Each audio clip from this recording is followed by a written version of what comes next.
To the land of Dawn for the very first time. It's going to be Fnatic Onic up against Rebellion Esports. Fnatic Onic going to be on the blue side up against Rebellion on the red. Let's see who gets first blood here. And I think that's going to be a very big driving momentum for these assassin-style junglers. Yeah, so of course, a lot of expectation for Kairi being one of the top assassin junglers around as well, but it also depends on what sort of a space can his teammates able to open up for him. And look at the moment for Kiboy. He went slightly deep in the middle, taking a lot of damage, down to 50% of health, and that's the idea of him trying to protect the space for Kairi.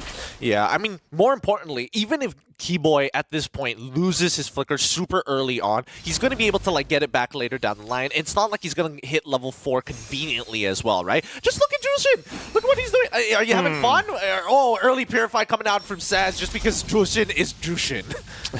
Yeah, I mean, it's really, really annoying, right? Can you imagine that if you try to chase down Suilao, and then it's just like, okay, I'll just lift you up and then I'll just throw you back wherever. So it's really, really annoying, especially when it comes to normal chases. But then again, you have like what? Kiboy who can dash, right? And also Kairi as well, who can really try to chase him out. So might not have the best of time, but it'll depend on execution. But look at execution in the middle. Sanz, well protected still by Kiboy. Yeah, but I mean, luckily sanz doesn't give first blood away just yet. Rio tried his best, but he definitely there's definitely a lot more people around sanz. So a very good read from the side of Fnatic Onic. With that being said, right, now that we are seeing, you know, Bharat's being thrown more in these past two series, being thrown more into the EXP side, especially when you're up against these annoying sandbags, priority comes to mind. And I think, you know, Cars, at the very least, he will be able to keep up in terms of wave clear with lutpii, but now that you're getting the mages into the mix, I'm not sure whether it's going to be as easy.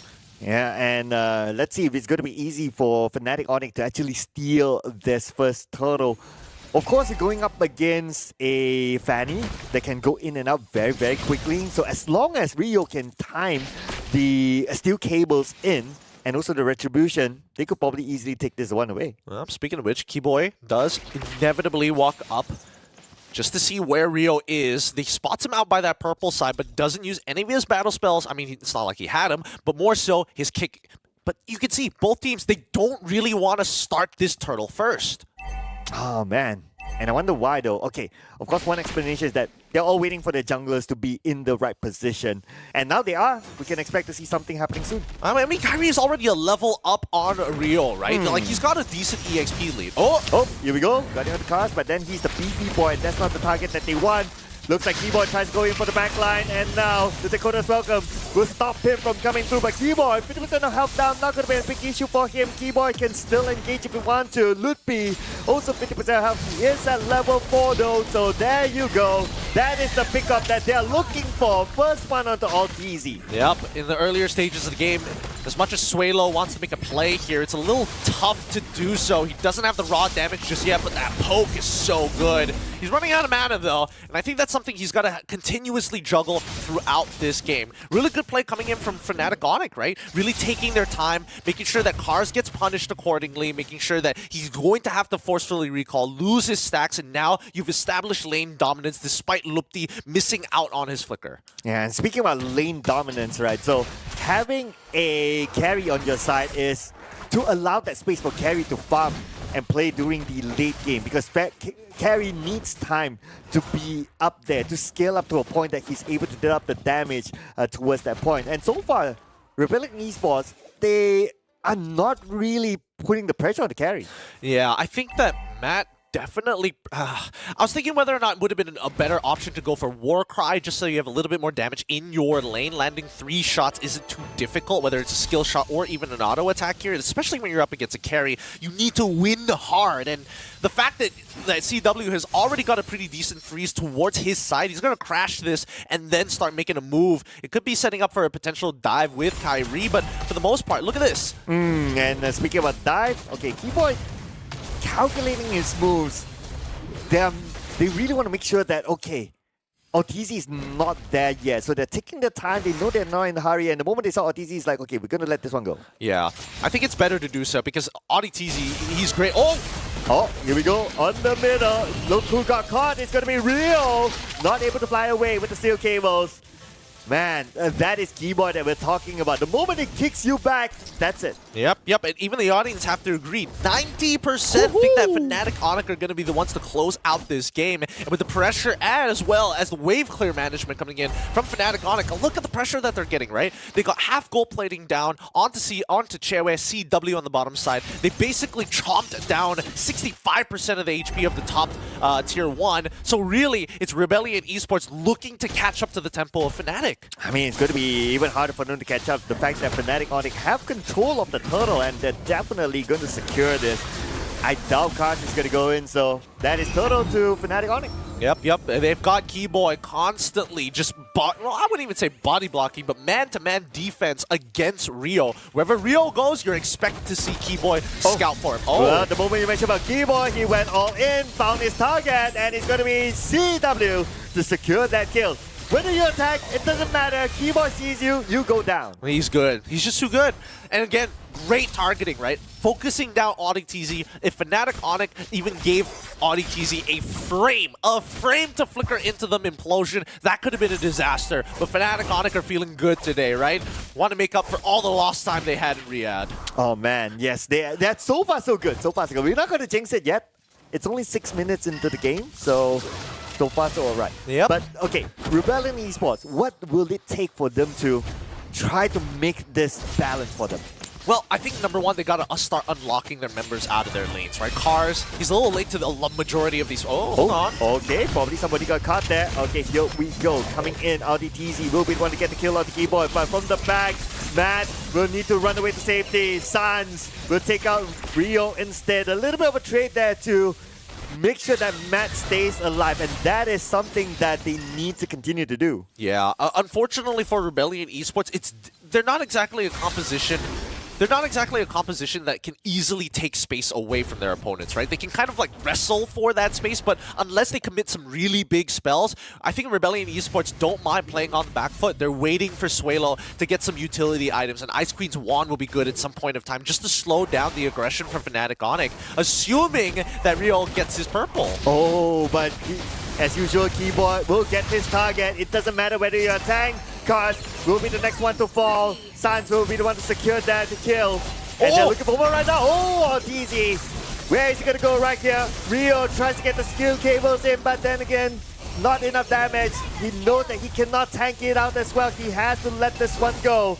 Two from side of Rebellion Esports fell to the hands of Fnatic Onic. Good stuff coming in from lutpii. Sees the angle. They're like, you think you're going to run away from this? Hell no. He doesn't flicker backwards, of course, but it does buy a lot of space for Fnatic Onic to start running over their opponents. And I think that as long as Fnatic Onic are continuously aggressive with their motions, as long as they are for majority of the time, I would say 8 out of 10 times, they're going to win the interaction as long as they make their first move on a priority target. And those targets are the big initiators, the big, thick boys. I mean, if you're lucky to get the backliner, sure, I'll take it as well.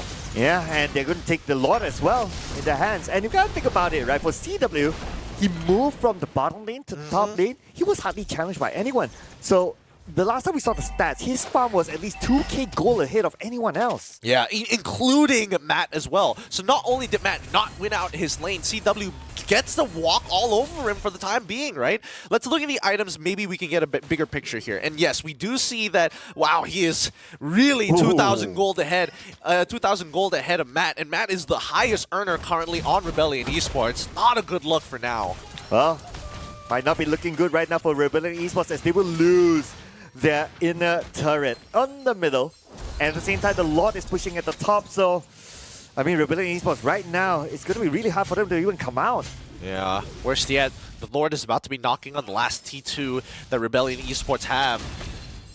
Yeah, they're forced back into their base. They're stuck just being in this awkward position back inside their inhibitors. And the worst part about this is that Zask is really good at sieging. Oh, Gars is in trouble. They will initiate on the Gars, and CW is going to be the one to get that one kill.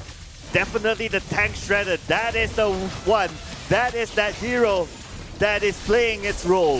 And at the same time, they will get the turret. They will make a cleanup at the top. Yep, and they just walk away. They're like, we don't need to fight anymore. You can have the Lord. It's done what we need. We're setting up for checkmate angle. 32k to 24. Currently, it is only 8,000 gold differential for Fnatic Onic. But if they get one more inhibitor here, that should push them close to the 10k mark. Well, looks like they will get it. Rebellion Esports finding it hard to challenge. Audytzy, he does have the implosion though. Right now, he will try to go away, but Cast goes down the moment he uses it. Dakota, welcome. lutpii will be the next one to fall thanks to Suelo. One each for each side. But then again, for Rebellion Esports, they lost the inhibitor turret, so it's a bit of an advantage to Fnatic Onic. No, but they're not done just yet. Rio can quickly use those steel cables to get in and out of fights, but it's scary when kiboy still has the way of the dragon. He does not want to fall just yet. It may be an 8-3 score, but there is still pride left in the Rebellion Esports lineup. With no inhibitors left, this is a perfect checkmate angle set up by Fnatic Onic. It's going to be really difficult for Rebellion Esports to even walk out of their base, let alone contest for the Lord. And you know it's scary when kiboy starts recalling in front of you. That is emotional damage to Rebellion Esports. Try to bait them out, but of course they're not biting it yet still. I mean, I wonder how they're going to come back from this. I don't know. It's starting to look like Rebellion just has to bend over and just let it happen, you know? Or like Fnatic Onic at this point of time, they can do whatever they want. There is no counterplay when they are this far ahead. CW is not going to be unless CW really throws himself out of position, like absorbs like a full ladder stacks coming in from Suelo and gets like chokeslam behind his team. It's a make-believe situations, but like it's the only way to show you that that's the only way that Rebellion Esports can win. Yeah, I saw what you did there, Gideon, but I'll let that one go for now. Hey, don't worry, don't worry. But anyway, speaking of letting go, Fnatic Onic is not going to let go of the Lord. Now, this has been gameplay by them, unless they can get a good pick up here. But kiboy, maybe not. Okay, interesting motions coming here from Rebellion Esports. Didn't want to capitalize or force out any battle spells, or maybe even the ult coming in from kiboy. That being said, the Lord should be spawning soon. At the 14th second is when we should see it pop out. And Rebellion Esports, this is tough. 10k gold lead for the side of Fnatic Onic. Well, essentially a 10k gold lead. They need a play to happen, and I think audytzy needs to catch both sanz, kairi, and CW somehow. That's a big ass. It really is, because sanz has like he has his ultimate majority of the time. CW never sticks too close to kairi. He's closer to lutpii most of the time. No, it's so big of an ass. It's like asking Churros to dance. But right now, Lord is in. This is the moment their cast flickers away, but not able to get away to safety. Kairi will be the one to take him down. And now it's going to be quite a mess here. Tries to go in for the backline, but Rebellion Esports not able to get anything out of this. And big dominance here for Fnatic Onic as they secure